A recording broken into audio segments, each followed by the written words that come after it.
Steve, it's great to see you. Now, some people will know of you, and others, somehow, your name will have passed them by. I'm really sorry. I might belong to that matter group. Well, I would think it's the older ones who know me, Well, and the younger ones. Are there any older ones here? Okay. It's great to have you. You live in Derby, don't you now? Yeah. But you're not originally from Derby. No, I'm from a place called Sutton, just outside London. Right. Sutton, Surrey. And I came to Derby in 1977 when I signed for Derby. And when you were, what, about 2 years old? Yeah, 16 I was. So you signed Yeah. for Derby as a 16. Did Yeah. you always just love football? Always loved football, yeah, ever Right. since the earliest age. I just wanted to be a footballer. Amazing. Now, was it because of the cash? A little bit, but Let's be honest. I was in the 70s. You know, footballers were just becoming vogue, and you know there was the likes of George Best, and so they were becoming like pop stars and film Yeah. stars, and Yeah. I thought that's a bit of me there. Right, So, okay. that's So, what I wanted to do. you signed for Derby, age 16, what, $250,000 a week, do you think? Yeah, that's it. You know, it was, I think the first wage packet was £16. Oh, it's okay. £16, and then I got big digs on top of that. Right, okay. Big step though to leave home at 16. Big step, yeah. I was at Chelsea, and I got released from Chelsea, and I had options to stay in London. I had Tottenham, Millwall, and Gillingham to go for trials too, but I decided to come to Derby. Amazing. And what position did you play? I was midfield player. Right. Did you ever score goals that sometimes you'd like to relive in your mind? Yeah. Go on, tell us one or two. Sorry. Yeah, okay.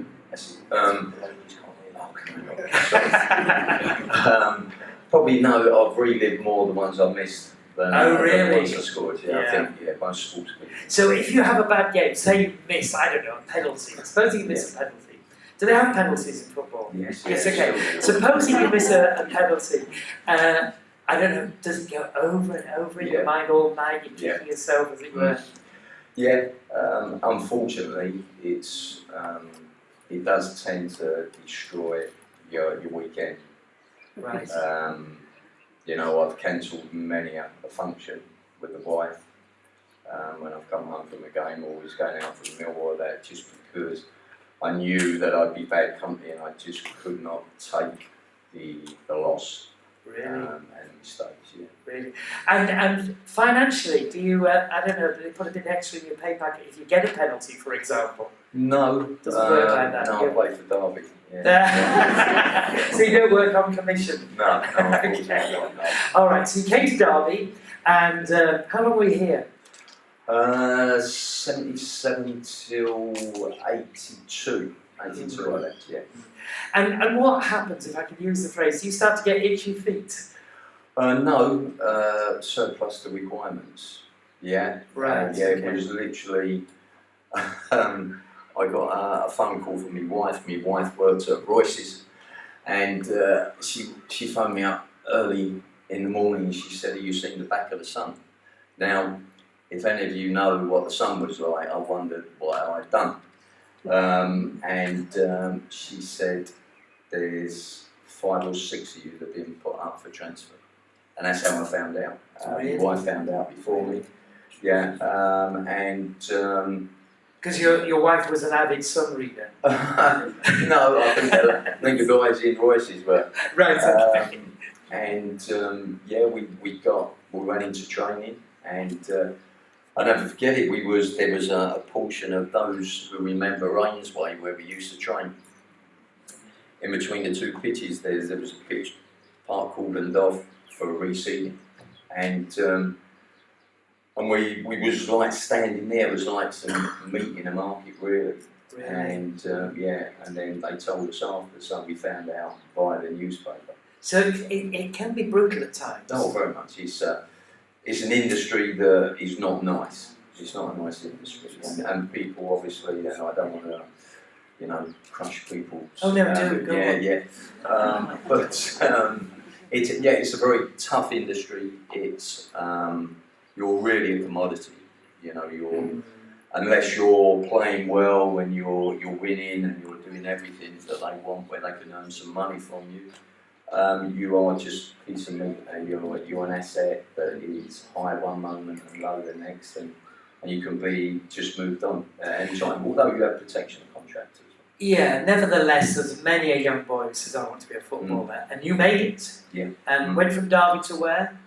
I went from Derby on loan to Halifax, Right. and just at that time I was getting married, and Halifax offered us a new contract, so that was security, and signing on fee, and that was an added bonus, so I went to Halifax, and I left there after a year.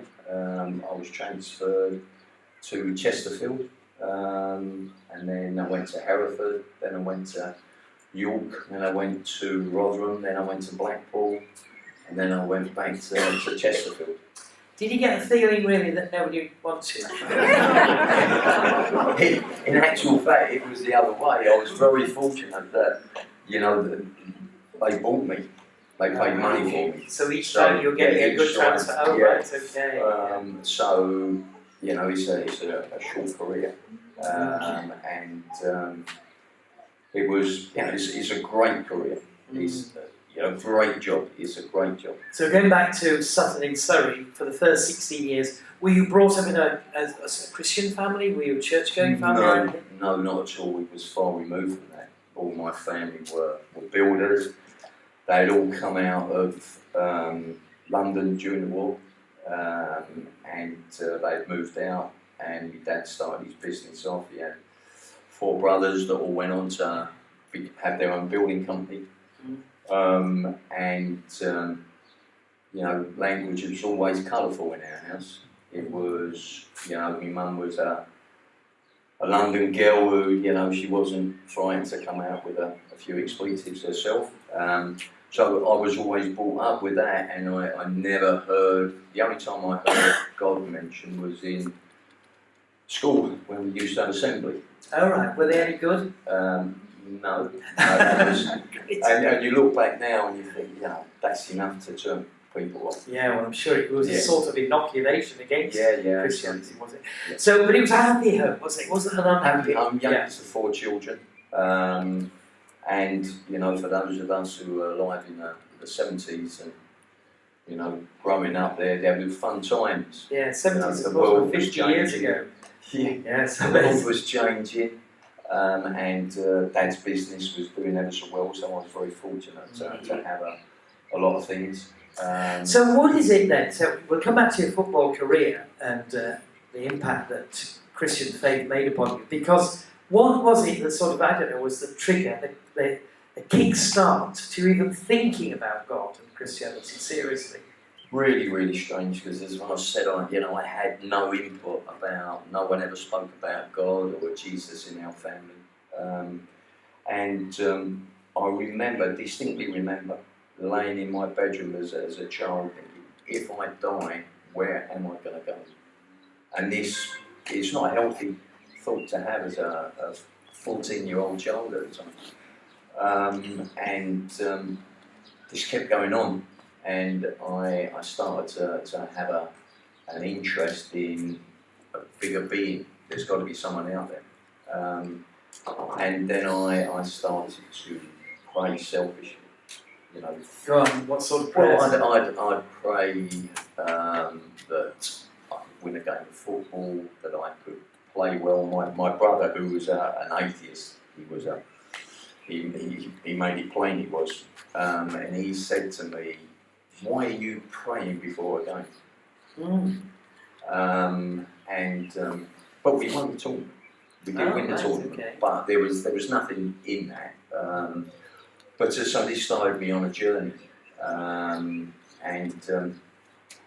it got to 15 years of age. As I say, I was the youngest of 4. There was me and my 2 sisters, and my brother. He was 12 years older than me.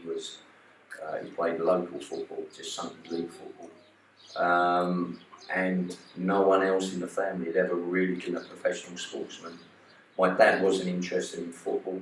He loved boxing and wrestling. My mum used to take me everywhere. I got into the district team, the county team. At the time, I was started at Queen's Park Rangers when I was 11. Then I went to Crystal Palace because the team, the coaching staff left. QPR went to Palace. They asked me if I'd like to go. I was at Palace, and then I went to Chelsea as a kid. They offered me. They'd been after me for a while, and I never wanted to go to Chelsea because some of my rivals played for Chelsea in the Sunday League I played for, and I wasn't that keen on them. But they managed to rope me in to play a game for them, and I played for a game and really got on well with the players, and then I signed for them. And I signed in them days, used to sign a contract from 14 to 16 that kept you at that club for 2 years. You couldn't go anywhere else. There was no money involved or anything, just expenses. And so I was with Chelsea for 2 years. And then injury struck. I was out for 6 months with the young people who would have heard of Osgood Schlatterus, which is an overuse injury. And I was out for 6 months, and then of course it was a bad time because I was coming towards 16, and that was the time when they made a decision. They made a decision, but in that period of time when I was on this journey, there's got to be something bigger. As I said, my mum used to take me everywhere, and because my dad was building the business. And she used to, take me right over the other side of London to QPR, and we'd get back late at night, she'd go to work. And just before, round about the Christmas time in '76, we always used to have family parties, all the cousins and all that, and friends would come over for a New Year's party. And this party kept getting called off because my mum was ill. And a long story short, within about 10 days, she'd gone from, walking around to bedridden to dying of a tumour on the brain. And that really rocked me at 15 years of age. And, this accelerated this journey that I was on into. There's got to be something more. What, did you wonder where your mum had gone? I can't say it's like I never really thought of that. But by this time I don't know where I was with my thinking. Now, you've already mentioned injuries, and they are a big issue, aren't they, for all sports people, but especially in football, etc. Yeah, you had your fair share of them, didn't you? Yeah, I think some people are predisposed to injuries. I think sometimes it's positional where you play, and some people are just unlucky. I'm not quite sure what one I fall into, but I don't know if he's here, my old landlord. Oh, right, okay. But he's seen me on crutches a few times. All right. But yeah, I've nose, jaws, ribs, fingers, plates, screws, both groins sewn back together, carbon sewn, broken your leg twice, 3 ops on my ankle, yeah. So you're a sort of robot, but you're still involved. Okay. Now, again, did these make you think about what's the point, and if I can't continue to play football, what's life all about, this sort of thing? No, because I accepted that was part and parcel of the job. And what it has done in my career now is helped me to help other people who are in a similar situation. When my players have got injured, and now I've been able to speak to them about the experience. So you're married, and was she a football fan? No, not she wasn't really. coming after your autograph and you said, let's go for a date. No, definitely not. She's far removed from that, and I've often given a little joke about that, but no, she wasn't. She was a Derby girl, little ugly girl, and I just met her just in town, and she was a Charlie George fan, actually. And was she a Christian? No, and still isn't. And did you get married in church? Yeah, we got married at St Peter's in Littleover.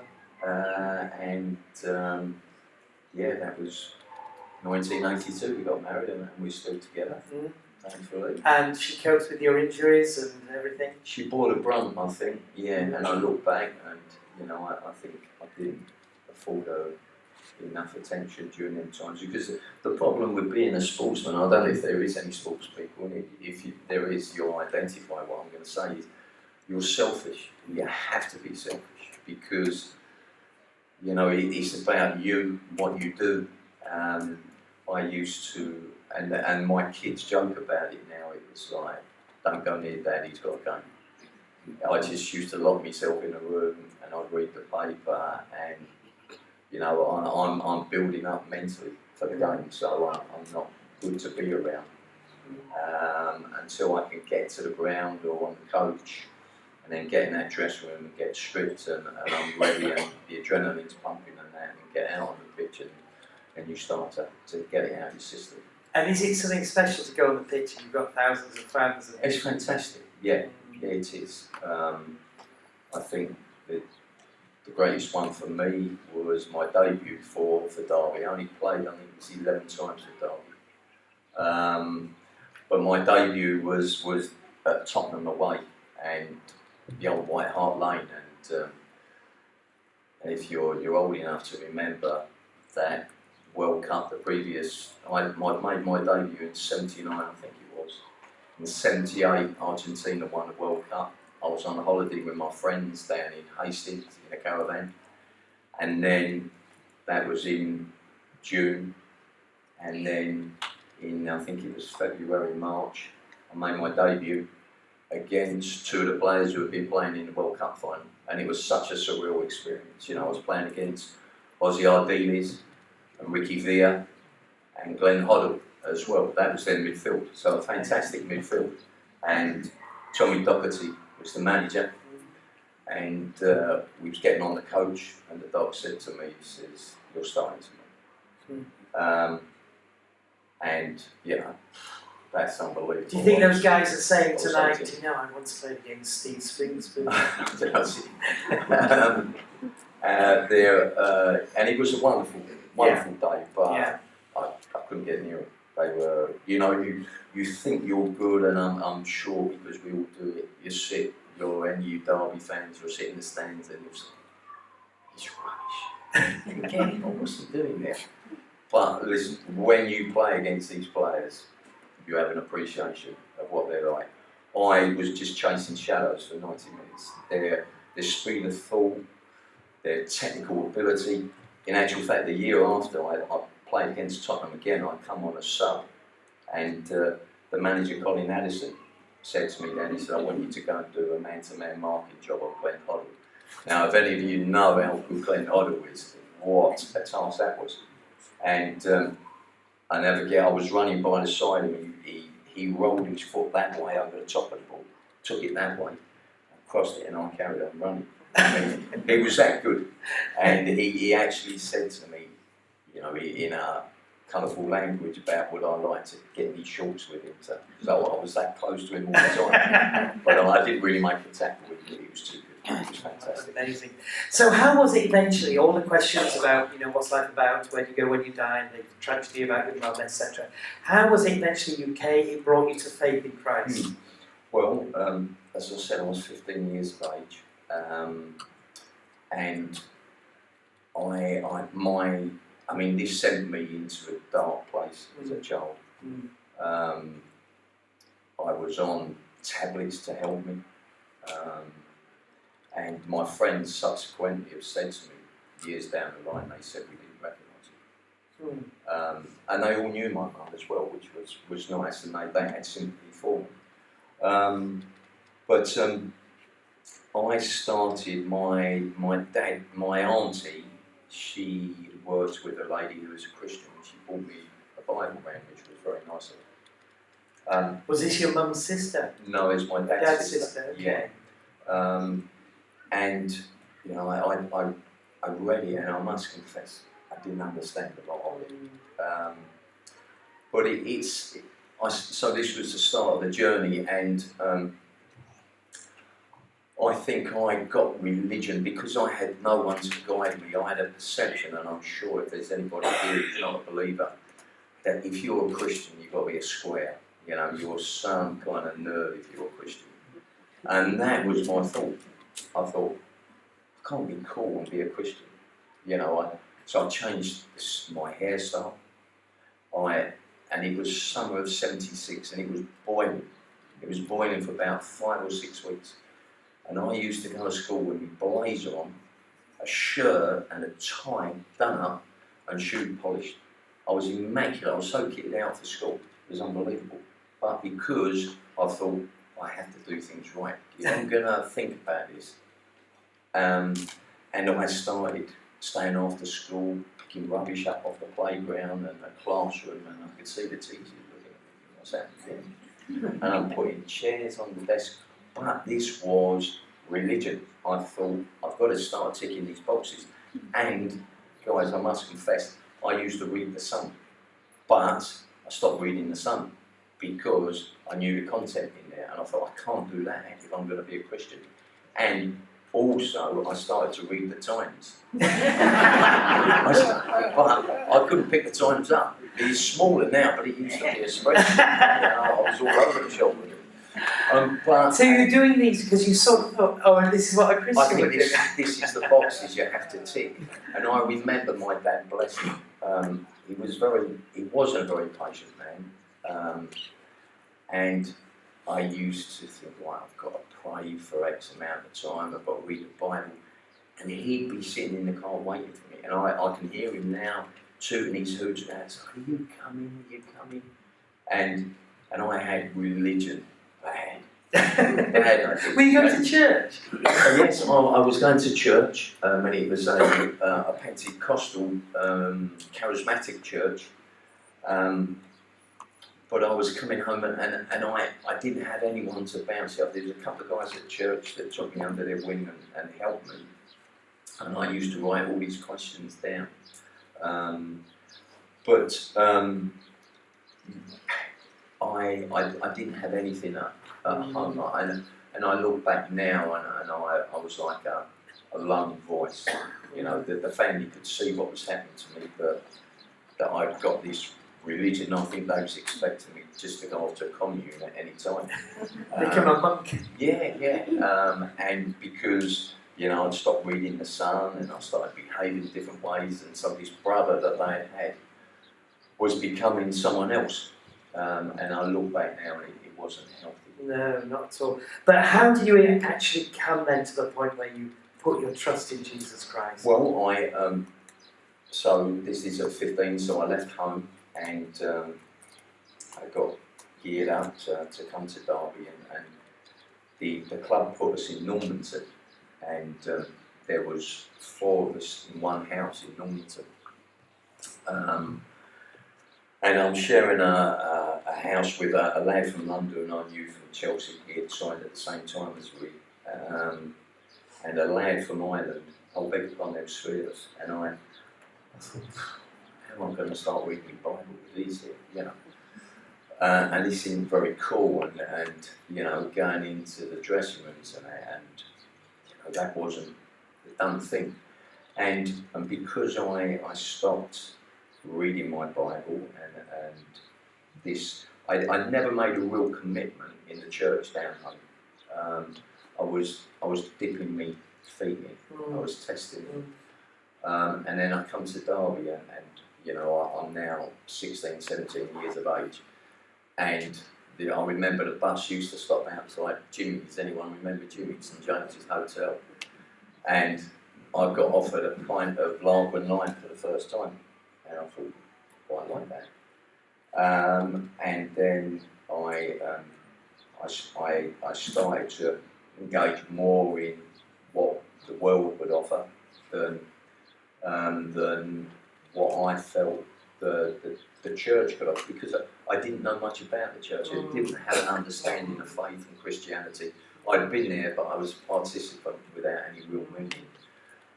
And so I was on this journey of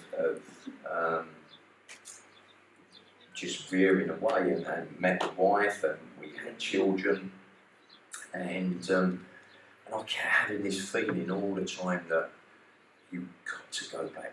You know, you're a bad man. And I distinctly remember a chat I had with my wife, my sister, and my brother-in-law. We was living in York at the time. And I said, I've got to start going back to church. She said, what have you got to go to church for? I said, because I'm not right. He said, why? You're a good man, you're a good dad, you're a good brother. But you know when you know what you are.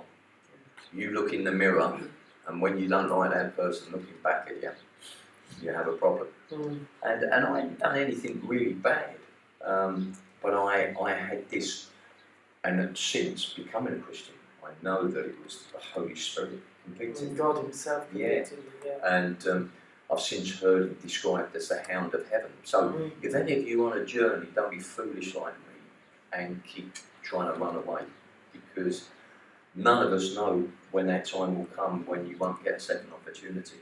Unfortunately enough, I did get a second opportunity. It was in 1993. So this journey that I never got back into church, but I reading my Bible and praying, but I got into the Bible, but the Bible never got into me. So I never took the words from the Bible and applied it to my life. And there was one distinct thing that really jolted me. I was at Mansfield at the time, and we was talking as always when you've had a few drinks, or I mean, we used to have the big shared baths in them days, you know, big baths that you all get into. And, you know. Can't imagine any Oh no, words. when I look back now, and there was scum floating on it. Oh, don't. And you used to wash your hair in it. And I digress, but if any of us a Derby fan here, there was a lad we used to have at Derby called Steve Carter. I don't know if anyone remembers. He was a right joker. And he used to play these games. He used to play so many different games. And one of them was that we used to have to try and stay under the water at the baseball ground while someone did a lap of the pitch. And you look back now and yes, like the party. Yeah, okay, right, thank you. And we used to share the single baths. Look, we're going to try and get them to eat those buns afterwards, we'll have no chance. So I'm at Mansfield, and we're talking about religion and Christianity and that. And I said to the group, I said, well, I read the Bible. You read the Bible? And that really hurt me. That hurt me, and I thought, you know, what kind of person am I? So, fast forward, from Mansfield, I now get an opportunity to go to Blackpool on loan. And my first game, we was playing West Brom, and a player just went to take a shot, and I come in from behind, took the ball away from him, and followed right through. I ended up having 3 operations on my ankle, and they actually told me, they said, if we don't operate, he said, you will never play again, but you'll never walk properly again. You've got septic arthritis setting in your ankle. And on my first operation, I came home. I was living in a bed and breakfast. That's how great it was at the times there. I came back home, and I was resting from this surgery. And of course, when you're on your own, you have time to think. And I was thinking about this journey of faith and it started to accelerate. And one day I picked a phone up to call a guy called David Carr, who is now a pastor in a big church in Birmingham. In actual fact, that's where Darren Moore and I know you've been here with Saul Reed. I mean, if they had a church team, they'd have a great team because they've got a lot of the players there. And I said to David, I says, this is my situation. I'm on this journey of faith. He said, stop. He said, I've got a great guy in Derby who you can speak to, a guy called Gordon Neal. Gordon was, he used to be pastor of Derby City Church, and then he became superintendent for Ealing Ministries. And he come and explained the Bible to me like no one else had ever done. And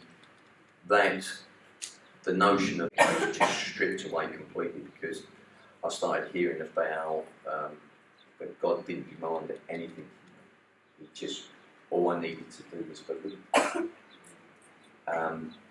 And then I never forget the first night that I went to bed. I'll never forget, we was laying in bed watching the telly, me and my wife, and I just felt as if I'd lost about 5 stone, because I just found joy in life again, and all the burdens that I'd been carrying just seemed to evaporate. And I went to a Little Over Methodist, and I didn't really enjoy the style of worship there. And I spoke to Gordon Neal again, and he told me about Derby City Church. And it's been my church since. So, but I want to pin you down a bit. So, Steve, you came to a point where you put your belief, your faith, your trust in Jesus. Yeah. Do you remember where that was, or when it was, or was it a gradual thing? Yeah, it was a gradual thing. Yeah. Yeah. And had you understood the gospel? Do you think that Jesus had died for your sin? And Not originally. So, what were you believing in? Do you think at that point? My own performance. No.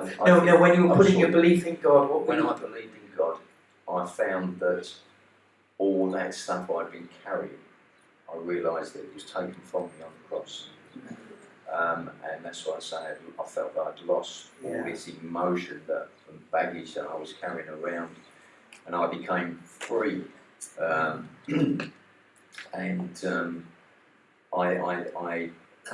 had this new approach to my faith that wasn't bound by I must do. And subsequently I found out, that it's what Jesus done for me on the cross. Trusting in what He's done That's rather than right, what we do. what I It's did. not reading the Times or wearing a And you know what? That was a great thing, because I felt liberated. I really felt free, and I felt how you can be a Christian and enjoy yourself. I think part because of the kind of character I am, and part because of the profession that I've been in. You're under pressure to perform as a footballer. When you train, you're under pressure to perform in training. You come play the game, you're under pressure to perform in the game. You've got expectations of the manager, the chairman. Particularly, I felt pressure because I'd been bought for money, and it wasn't big money, particularly by today's standards. But it's like you get weighed, and you've got to make the weight. And so there was always this pressure to fit inside that box. And I think I took that into my Christian faith, that I had to perform, I had to spend X amount of time with the Bible, I had to spend X amount of time praying. And I remember my wife saying to me, she shouted upstairs, "Come on, he must have had enough of you by now." She's brilliant. If the roles were reversed, she was the believer, I don't think I would be as patient with her as she is with me. Time's gone, but I just want to ask you, what do you do now? I'm the under-21s coach at Birmingham City. Do you pray that your team will win? No, Is that I know pushing a confidence? confession. I think, not last year, year before, I think we was desperate, and I think, I didn't say can we win, I said can you help us? Listen, life isn't linear, whether you're a believer or not. Life is full of ups and downs. But my faith gives me a balance on that. I don't get carried away when I'm winning. I don't I've got a better handling defeat. That's the hard thing as a sportsman is handling defeat. But I can pass it up and package it a lot better since being a Christian, because I know that God's got my back, and He doesn't love me because I've won this or won that. He loves me because I am a child of God, and He's made you His. And He's redeemed me through His blood. The days of having to perform and are gone. you know, there's still little bits of me that still fight legalism. Very quickly, and what will happen to you when you die? Where will you go? Well, because of Christ, I can be guaranteed eternal life. He promises it, doesn't And he? that's it. And that isn't because I'm a good person, because my wife will tell you I'm not. I'm just on a journey to become a better person. I now, whenever I read my Bible, I try to live the life of a Christian, and be faithful to the Lord, because He's been faithful to me.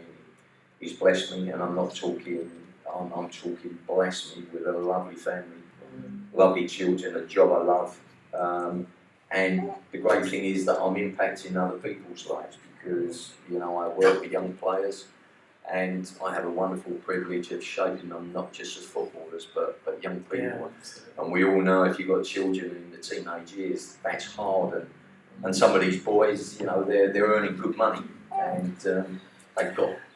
Last question, how many red cards have you had? I only ever had one. One. You really? That was one, and I didn't do it. Go.